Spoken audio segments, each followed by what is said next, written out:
Aisyah. Okey, hari ni kita nak pergi ambil gambar Khadijah. Sebab dia nak masuk taska dah. Minggu depan Aisyah nak masuk kerja dah. Yeay.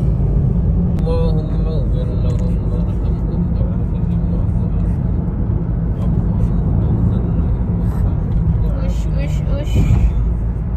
Khadijah. Nasi ayam Farhan ni. Kau tak nak? Nasi ayam Farhan ni. Tak nak. Susah nak pegang gini ni. Kita tak bawa stroller. Kan saya dah bawa stroller. Apa tak bawa? Tu apa saya tak bawa? Buat.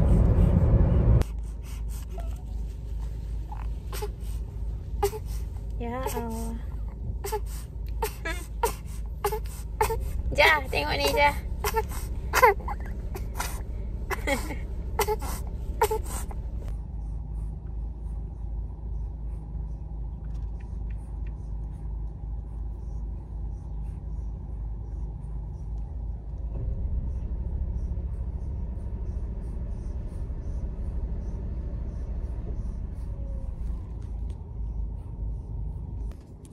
Aduh. Belum apa-apa yang nak cucu. Kita cucu dulu.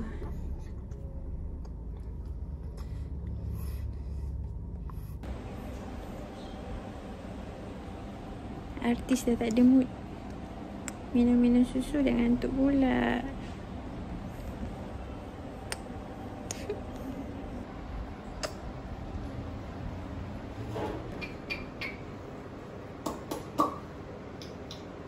Tangan dekat bawah, tangan dekat bawah.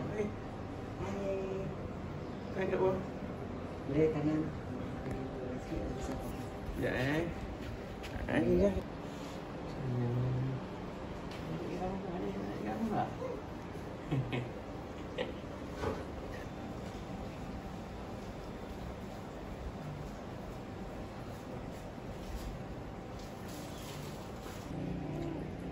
Artis rehat kejap sebelum gambarnya dicuci.